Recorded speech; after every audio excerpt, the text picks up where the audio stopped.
Olá pessoal, vamos testar agora um novo formato para falar de política internacional. Aqui pelo YouTube a gente consegue passar mais tempo conversando sobre o assunto, diferente de outras redes sociais, que a gente precisa ficar se moldando para gravar em um minuto e meio, que é absolutamente impossível tratar de assuntos dessa importância em um minuto e meio. Aqui hoje a gente vai falar, eu fiz uma colinha para não me perder, mas hoje a gente vai falar sobre a situação no Oriente Médio, no Irã.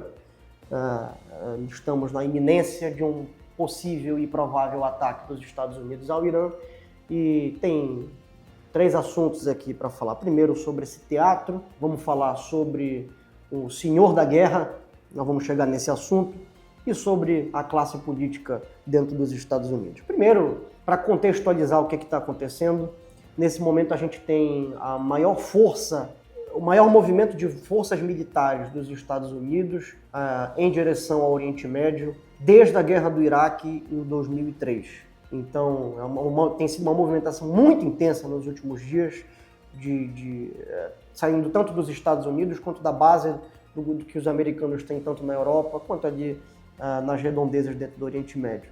Só para falar rapidamente, tem diversas aeronaves de combate, caças F-22, caças F-35, F-16, pelo menos 2 porta-aviões e o USS Gerald Ford também já a caminho da região. O que é importante você entender aqui sobre a situação? O que está acontecendo? O Trump alega que ele não quer guerra com o Irã. O Trump diz que quer uma solução diplomática para não precisar partir para um conflito. Só que o teatro está montado porque não existe a possibilidade de um acordo. O que é o acordo que os americanos estão tentando? E aí, para entender, os Estados Unidos oficialmente não têm relação diplomática com o Irã. Então são conversas informais acontecendo, mediadas por Oman. O Trump quer que o Irã pare de vez o seu enriquecimento de urânio, então quer enriquecimento zero de urânio no Irã, e também quer o fim do programa de mísseis balísticos que o Irã tem. O que é o enriquecimento zero? Basicamente, desmantelar o programa nuclear do Irã. Porque os americanos, junto com Israel, acreditam que o Irã pode, em algum momento, atingir níveis de enriquecimento capazes de produzir uma arma nuclear, uma bomba atômica. O que não tem nenhuma comprovação de que isso está acontecendo, porque esse enriquecimento de urânio, agora um pouco menos desde o início do ano, ele é fiscalizado internacionalmente. E as agências de fiscalização dizem que não há nenhum indício de que o Irã esteja buscando construir uma arma nuclear. Isso não é o governo iraniano que está dizendo, são agências internacionais, inclusive a Agência Internacional de Energia Atômica das Nações Unidas. Eles mesmos já disseram diversas vezes que o Irã não tem nenhum indício que o Irã está buscando construir uma bomba atômica. E o programa de mísseis balísticos, para você entender, o míssil balístico, isso que ele sobe e desce numa velocidade tão grande que é praticamente impossível de ser interceptado, e os americanos, os israelenses acreditam que esse programa de mísseis balísticos é uma ameaça regional, ameaça principalmente a Israel, porque Israel não tem como interceptar esses mísseis. Embora o Irã nunca tenha usado esses mísseis balísticos contra Israel, nunca tenha iniciado esses ataques com mísseis balísticos. O Irã, quando usou esses mísseis balísticos, foi, na verdade, respondendo a ataques que Israel fez. E por que não existe acordo aqui? Porque os americanos sabem que o Irã não vai aceitar enriquecimento zero e os iranianos não vão aceitar acabar com o seu programa de mísseis balísticos. O Irã, em 2015, assinou um acordo, um tratado nuclear com os Estados Unidos, na época ainda era o governo Obama, em que ele basicamente limitava esse enriquecimento de urânio, e esse enriquecimento de urânio ele era fiscalizado internacionalmente por diversos países, inclusive os americanos participavam da fiscalização. E o Trump, quando se tornou presidente pela primeira vez, saiu do acordo. Dizia que o acordo era péssimo, que o acordo era uma fraude, e saiu do acordo. Então saíram do acordo, o Irã não tinha mais por que manter o nível de enriquecimento basicamente muito baixo, e começou a enriquecer urânio outra vez. Não tinha mais acordo, não tinha mais por que cumprir aquela decisão. E os iranianos, inclusive, oferecem ao governo de Donald Trump a possibilidade de voltar a limitar esse enriquecimento de urânio. Mas para o Trump não serve, porque ele saiu desse acordo em 2018 dizendo que o acordo era uma fraude. Então, se ele aceitar isso agora, ele estaria basicamente dizendo que ele estava errado no seu primeiro mandato. E isso é intolerável para Donald Trump. E para os iranianos, é impossível aceitar essas condições de acordo. É impossível porque elas são basicamente, elas significam a queda do regime mais cedo ou mais tarde. Veja que o cenário para o Irã ele é de guerra agora ou depois. Porque os iranianos sabem muito bem, e assim, boa parte dos países conhecem o modus operandi de negociação dos americanos. O governo americano não é um governo confiável para se negociar, porque os americanos não cumprem com a palavra. E isso é de conhecimento de diversos países. Alguns escolhem não acreditar nisso por pura demência, mas esse é um fato. Os americanos não cumprem com a palavra deles. Então, se os iranianos aceitassem abrir mão, desmantelar o programa deles agora, eles estariam basicamente assinando um tratado de rendição. E o que acontece quando você se rende dessa forma? Os americanos, mais cedo ou mais tarde, vão derrubar o governo. Os iranianos têm histórico disso na região. O Saddam Hussein iniciou o seu programa nuclear no Iraque, precisou desmantelar esse programa depois, assim como o Muammar Gaddafi na Líbia, que voluntariamente abriu mão do seu programa nuclear. O que aconteceu com Saddam Hussein e o que aconteceu com Gaddafi? Saddam Hussein foi capturado e foi enforcado depois dentro do Iraque, e o governo do Muammar na Líbia foi derrubado pelas forças da OTAN. Ou seja, para os americanos, historicamente, você não ter o programa nuclear não é suficiente para você se livrar das ameaças. Você vai continuar sendo uma ameaça e os americanos vão atrás de você. Só que agora você não tem mais o programa nuclear. É assim que os iranianos entendem, é por isso que os iranianos não vão abrir mão do que eles têm. Então, veja que para a forma como o governo iraniano vê a situação, não é um cenário, porque é bom que você entenda isso, vocês entendam isso, porque se essa guerra de fato ela estourar, ela eclodir, os americanos e boa parte da imprensa tradicional vão tentar vender que os iranianos não quiseram fazer acordo, mas não tem como fazer acordo. Fazer um acordo é basicamente colocar uma data para o governo iraniano acabar. E, por favor, em tempos de extremos, entenda, o governo iraniano não é um governo democrático, não é um governo altamente popular. Aliás, grande parte da população adoraria ver o regime cair.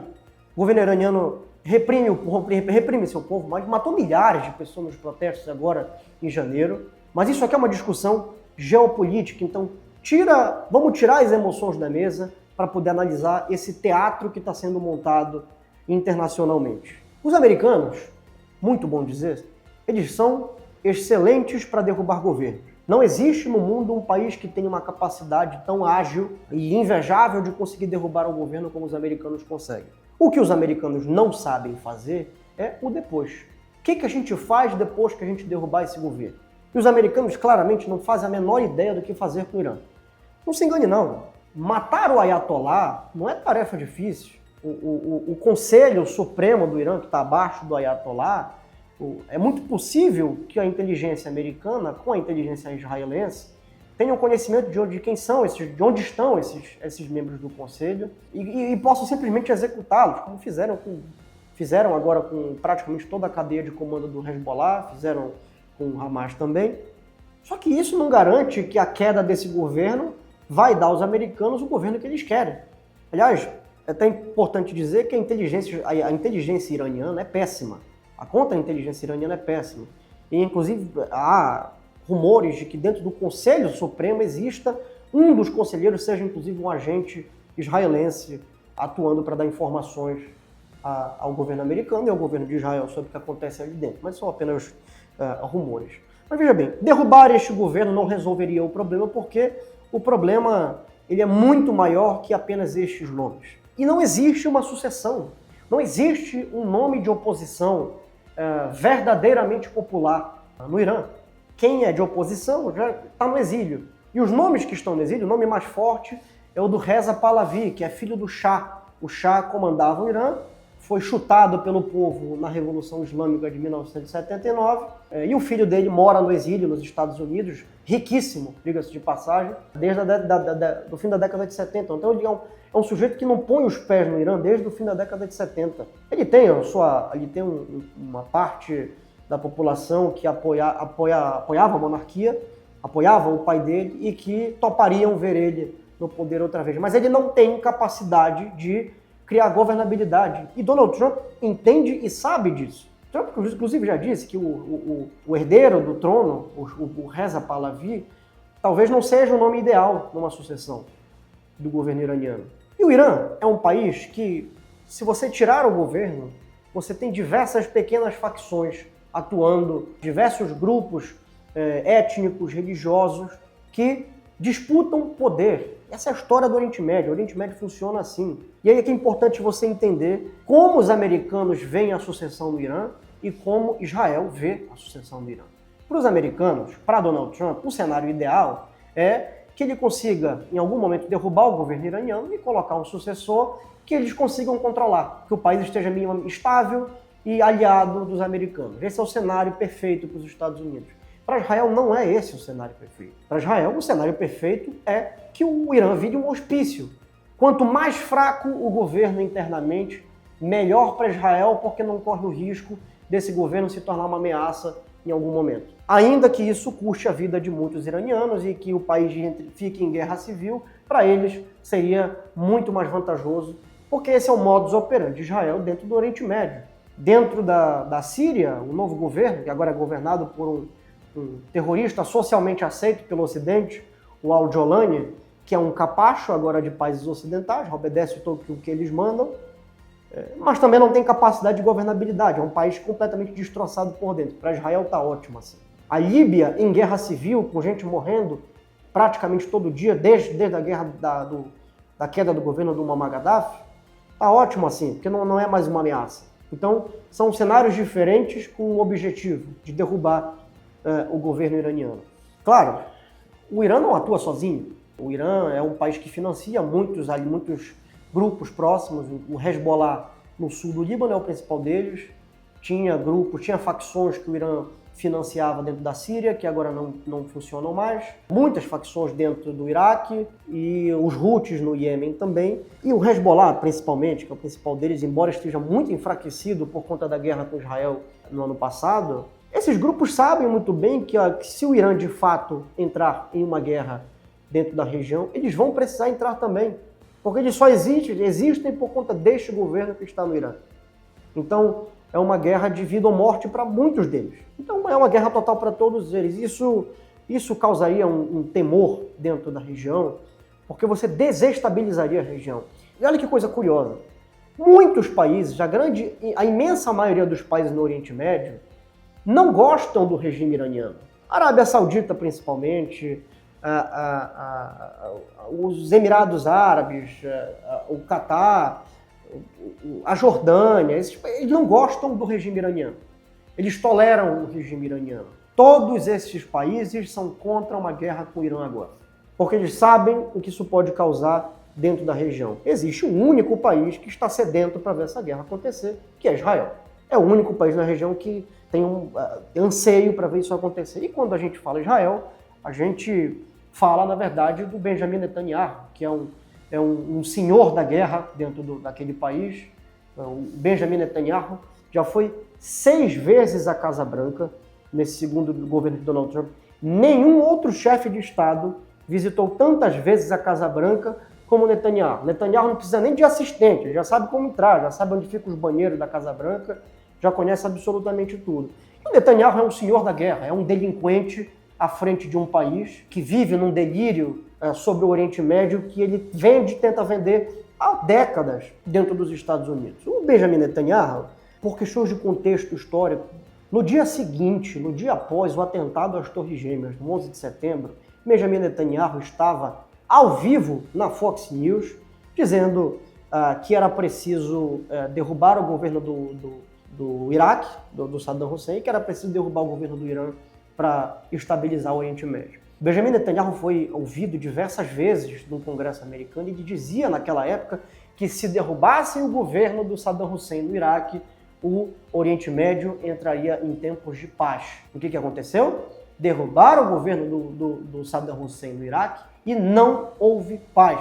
O Iraque vive até hoje desestabilizado, em guerra civil, com o governo praticamente sem força política para comandar o que acontece dentro do país. E foi a partir do Iraque que o Estado Islâmico se estabeleceu e se proliferou para o resto do Oriente Médio e depois fazendo o que fez pelo mundo. Não houve paz. O Benjamin Netanyahu vendeu a mesma coisa sobre o Bashar al-Assad na Síria e sobre o Muammar Gaddafi na Líbia. A Líbia, com a ajuda da OTAN, derrubaram o governo do Gaddafi, arrastaram o corpo do Gaddafi pela rua e a Líbia hoje vive num cenário muito parecido com o Iraque. Guerra civil, um hospício basicamente, com um governo absolutamente enfraquecido e com gente que morre ali todos os dias. Não houve paz no Oriente Médio e agora ele tenta aquilo que é o delírio dele. O Netanyahu sonha, ele acorda, ele toma café sonhando com o fim do governo iraniano. Ele vende isso da forma mais ridícula, mentirosa e teatral possível, porque o Netanyahu, há mais de década, vai para a televisão, para a imprensa norte-americana, para dizer que o Irã está há meses, dias, de ter uma bomba nuclear. Não tem. Ele vende a urgência de segurança, porque se o Irã tiver uma bomba nuclear, o Estado de Israel vai estar em risco, portanto é preciso fazer alguma coisa.